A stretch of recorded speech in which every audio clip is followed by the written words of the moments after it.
And I've been checking in with our sister station in Spokane, and they're reporting this morning the suspect at one point had threatened to shoot the first officer he saw. Now, this all started as a police pursuit where the 49-year-old suspect reportedly pulled out a weapon and said that he didn't want to go back to jail. And this chase ended up here at this downtown gas station in Spokane, where the suspect barricaded himself inside the business for about 6 hours. Authorities had to use a SWAT armored vehicle to break through the wall of the gas station to get to him. So again, this morning, he is in custody. Major damage to that building, of course, but no one was hurt. Michelle? All right, Patranya.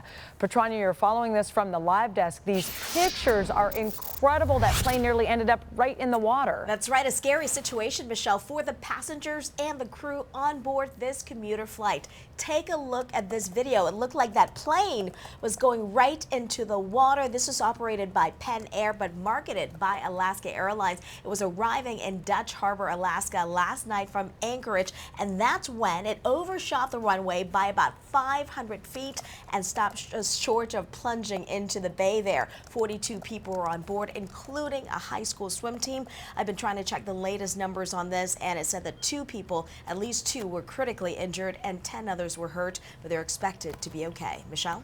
In California, a wildfire emergency. Patranya is following this from the live desk for us. And Patranya, we know those weather conditions, all that wind is really creating challenges. Yeah, just looking at that video is so scary. There are 8 fires burning right now, and talk about that prime fire fueling weather. Michelle, I want to show you this new video that we just got in the last 15 minutes. Take a look. This is from the Saddle Ridge fire, one of the biggest wildfires burning right now. You can see how close the firefighters are to the fire that's just whipping. The winds are just definitely what's keeping this a big challenge for all the firefighters trying to keep the flames under control.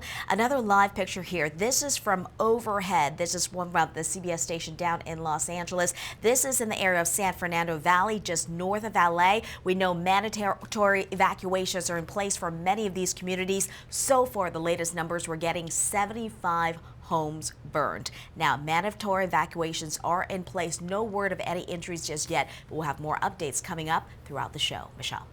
Patranya is watching the big board for us from the live desk. And we have the big board, Michelle, right here behind me. So let's check on the latest numbers right now. Dow down about 2 points, 1.59. So it's going up and down, but right now it's opening down. This as investors, of course, closely watching for a possible agreement on tariffs. This is the first trade talks between U.S. and China since July. And right now, U.S. tariffs on $250 billion of Chinese imports are set to go up 30% next Tuesday. So we'll see how local stocks are reacting as well. Michelle's going to check on that coming up in just 15 minutes. Right now, look, it just went up 2 points. Michelle? And Patranya's at the live desk for us following this. We know investigators are looking into whether Monday night's earthquake is to blame. Yeah, Michelle, right now investigators are definitely looking into it. This as crews have been there at the fire all night to make sure that nothing flares back up. Now, there's explosion and fire you're looking at here ripped through 2 fuel storage tanks at the New Star Energy facility that's in Contra Costa County. It prompted a shelter in place for a number of communities. Crews contained the fire last night after it burned for almost 8 hours. Now, this area is not far from where the 4.5 magnitude quake hit east of San Francisco on Monday night. Our sister station in San Francisco reported over that a contractor was actually nearby when that explosion happened. He was able to escape the flames by hiding for hours in a drainage ditch, and he's doing okay this morning. Wow. Thanks, Patranya.